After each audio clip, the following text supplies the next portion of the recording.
নমস্কাৰ ply story first লং টাইমে big breaking মুহূৰ্তত শৰাইঘাটত নোহোৱা হোৱা চম্পক ডেকা আৰক্ষীৰ জোৱান চম্পক ডেকাৰ মৃতদেহ উদ্ধাৰ হৈছে আৰু ধুবুৰীৰ ব্ৰহ্মপুত্ৰত উদ্ধাৰ হৈছে চম্পকৰ মৃতদেহ আৰু মৃতদেহ উদ্ধাৰৰ পাছত চাৰিওফালে চাঞ্চল্য বিৰাজ কৰিছে। কিছুদিনৰ পূৰ্বে বাইহাটাৰ চম্পক ডেকা আৰক্ষী জোৱান গৰাকীৰ নোহোৱা হৈ পৰিছিলে। তাৰ পিছতে সন্ধান বিচাৰি অভিযান অব্যাহত ৰাখিছিল আৰক্ষীৰ ফালৰ পৰা।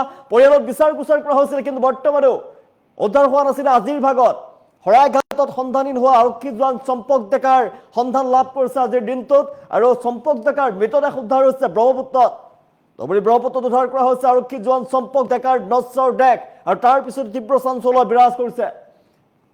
অসমৰ আৰক্ষী 17 এপিবিএনত কৰ্মৰত আছিল বাইহাটা চাৰিআলিৰ চম্পক ডেকা নিৰুদ্দেশ হৈ আছিল, সন্ধানহীন হৈ আছিল। স্থানীয় ৰাইজে প্ৰত্যক্ষ কৰাত ফকীৰগঞ্জ আৰক্ষীয়ে উদ্ধাৰ কৰিছে মৃতদেহ আৰু মৃতদেহ উদ্ধাৰ কৰাৰ পাছতেই সমগ্ৰ ঘটনাৰ ৰহস্যৰ আৱৰ্তত সোমাই পৰিছে। গৰাইঘাট দলঙৰ স্কুটি এৰি নোহোৱা হৈ পৰিছিল আৰক্ষী জোৱান চম্পক ডেকা আৰু কেইবাদিনো ধৰি নোহোৱা হৈ পৰিছিল। তাৰ পিছতে বিচাৰ কুচাৰ কৰা হৈছিল আৰক্ষীৰ ফালৰ পৰা, অভিযান অব্যাহত ৰখা হৈছিলে। পৰিয়ালৰ মাজত হাহাকাৰ অৱস্থাই বিৰাজ কৰিছিলে আৰু বৰ্তমান শৰাইঘাটত নোহোৱা হোৱা আৰক্ষী জোৱান চম্পক ডেকাৰ মৃতদেহ উদ্ধাৰ হৈছে আৰু মৃতদেহ ধুবুৰীৰ ব্ৰহ্মপুত্ৰত উদ্ধাৰ হৈছে মৃতদেহ। আমি দৃশ্যাংশ দেখুৱাই আছো, ধুবুৰীত উদ্ধাৰ হৈছে চম্পক ডেকাৰ মৃতদেহ। আৰক্ষী জোৱানগৰাকীৰ মৃতদেহ উদ্ধাৰ হোৱাৰ পাছতেই চাঞ্চল্য বিৰাজ কৰিছে সমগ্ৰ অঞ্চল জুৰি। বাসগৃহত হাহাকাৰ অৱস্থাই বিৰাজ কৰিছিলে। চম্পক ডেকা আৰক্ষী জোৱানগৰাকীৰ নোহোৱা হৈ পৰিছিলে। হঠাতে বাইহাটা চাৰিআলিৰ চম্পক ডেকা নোহোৱা হৈ পৰিছিলে। শৰাইঘাটৰ ওপৰতে নিজৰ স্কুটিখন ৰাখি তেওঁ নোহোৱা হৈ পৰিছিলে, সন্ধানহীন হৈ পৰিছিলে। তাৰ পাছৰে পৰা সমগ্ৰ ঘটনা সন্দৰ্ভত আৰক্ষীয়ে বিচাৰ কুচাৰ কৰিছিলে, পৰিয়ালৰ লোকে সকলোতে বিচাৰ কুচাৰ কৰিছিলে, কিন্তু তাৰ পাছতো চম্পক ডেকাৰ কোনো সন্ধান লাভ কৰিব পৰা নাছিলে। আৰক্ষীৰ ফালৰ পৰা, পৰিয়ালৰ ফালৰ পৰা কোনো ধৰণৰ সন্ধান লাভ কৰিব পৰা নাছিলে আৰু অৱশেষত শৰাইঘাটত নোহোৱা হোৱা চম্পক ডেকাৰ মৃতদেহ উদ্ধাৰ হৈছে আৰু বৰ্তমান ধুবুৰীৰ ব্ৰহ্মপুত্ৰত উদ্ধাৰ হৈছে চম্পক ডেকাৰ মৃতদেহ আৰু মৃতদেহ উদ্ধাৰৰ পাছত সমগ্ৰ ঘটনাৰ ৰহস্যৰ আৱৰ্তত সোমাই পৰিছে। কেনেদৰে এই ঘটনা সংঘটিত হ'ল, কেনেদৰে মৃত্যু হ'ল চম্পক ডেকাৰ, ডাঙৰ প্ৰশ্ন উত্থাপন হৈছে এই মুহূৰ্তত। সমগ্ৰ ঘটনা সন্দৰ্ভত আৰক্ষীয়ে তদন্ত কৰিব, তদন্তৰ পাছত ওলাই পৰিব প্ৰকৃততে এই ঘটনা কেনেদৰে সংঘটিত হ'বলৈ পালে। শৰাইঘাটত নোহোৱা হৈছিল বাইহাটা চাৰিআলিৰ চম্পক ডেকা, আৰক্ষী জোৱান চম্পক ডেকা নোহোৱা হৈ পৰিছিল শৰাইঘাটৰ দলঙৰ ওপৰতে। শৰাইঘাট দলঙৰ ওপৰতে আৰক্ষী জোৱান চম্পক ডেকাৰ স্কুটি থৈ, তাতে বাইক থৈ তেওঁ নোহোৱা হৈ পৰিছিলে। তাৰ পাছৰে পৰা সন্ধানহীন হৈ আছিলে আৰু আৰক্ষী বিচাৰ কুচাৰ কৰিছিলে। পৰিয়ালৰ ফালৰ পৰা বিচাৰ কুচাৰ কৰা হৈছিলে চম্পক ডেকাক বিচাৰি, সকলো তছনছ কৰিছিলে, কিন্তু চম্পক ডেকাৰ কোনো ধৰণৰ সংসূত্ৰ লাভ কৰিবলৈ সক্ষম হোৱা নাছিলে আৰক্ষীৰ ফালৰ পৰা। পৰিয়ালৰ লোকেও চম্পক ডেকাৰ কোনো ধৰণৰ খবৰ লাভ কৰা নাছিলে আৰু অৱশেষত চম্পক ডেকাৰ মৃতদেহ উদ্ধাৰ হৈছে শৰাইঘাটত সন্ধানহীন হোৱা চম্পক ডেকাৰ মৃতদেহ উদ্ধাৰ হৈছে ব্ৰহ্মপুত্ৰত। ধুবুৰীৰ ব্ৰহ্মপুত্ৰত উদ্ধাৰ হৈছে চম্পক ডেকাৰ মৃতদেহ আৰু মৃতদেহ উদ্ধাৰৰ পাছতে এতিয়া তীব্ৰ চাঞ্চল্য বিৰাজ কৰিছে সমগ্ৰ ঘটনা জুৰি।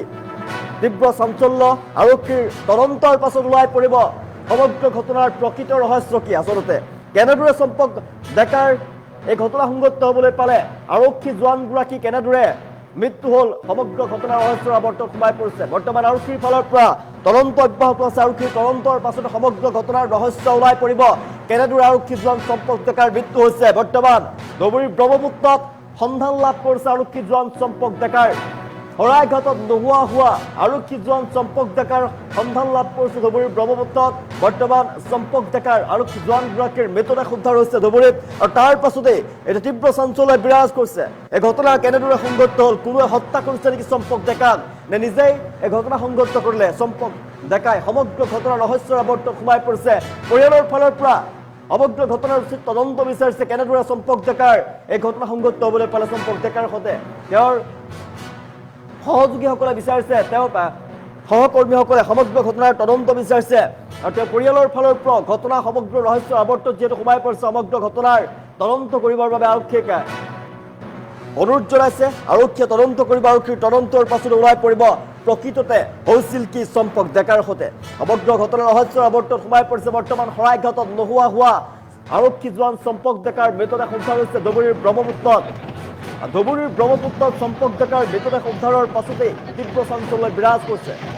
চাৰিওফালে তীব্ৰ চাঞ্চল্য, তাত যথেষ্ট স্থানীয় লোক উপস্থিত হৈছে আৰু বৰ্তমান আৰক্ষীয়ে উদ্ধাৰ কৰিছে মৃতদেহ উদ্ধাৰ কৰাৰ পাছতে এতিয়া তীব্ৰ চাঞ্চল্য বিৰাজ কৰিছে। সমগ্ৰ ঘটনা ৰহস্যৰ আৱৰ্তত সোমাই পৰিছে, কেনেদৰে চম্পক ডেকাৰ মৃত্যু হ'বলৈ পালে কেনেদৰে চম্পক ডেকাৰ সৈতে ঘটনা সংঘটিত হ'ল এতিয়া সমগ্ৰ ঘটনা ৰহস্যৰ আৱৰ্তত সোমাই পৰিছে আৰক্ষীৰ তদন্তৰ পাছত পৰীক্ষা নিৰীক্ষা কৰাৰ পাছত মৃতদেহ মৰণোত্তৰ পৰীক্ষা কৰাৰ পাছতে ওলাই পৰিব চম্পক ডেকাৰ কেনেদৰে মৃত্যু হৈছে শৰাইঘাটত নোহোৱা হৈ পৰিছিলে শৰাইঘাটত সন্ধানহীন হৈ পৰিছিল চম্পক ডেকা আৰু শৰাইঘাটত নোহোৱা হোৱা আৰক্ষী জোৱান চম্পক ডেকাৰ মৃতদেহ বৰ্তমান উদ্ধাৰ হৈছে আজি উদ্ধাৰ হৈছে ধুবুৰীৰ ব্ৰহ্মপুত্ৰত আৰু ধুবুৰীৰ ব্ৰহ্মপুত্ৰত মৃতদেহ উদ্ধাৰৰ পাছতেই সমগ্ৰ ঘটনাক লৈ এতিয়া তীব্ৰ চাঞ্চল্য বিৰাজ কৰিছে সমগ্ৰ ঘটনা কৌতূহলৰ সৃষ্টি কৰিছে ঘটনাই ৰহস্যৰ আৱৰ্তত সোমাই পৰিছে ঘটনা কেনেদৰে চম্পক ডেকাৰ মৃত্যু হ'ল আৰক্ষী জোৱানগৰাকী বাইহাটা চাৰিআলিৰ আৰক্ষী জোৱান এগৰাকী চম্পক ডেকাৰ মৃত্যু কেনেদৰে হ'ল কোনোবাই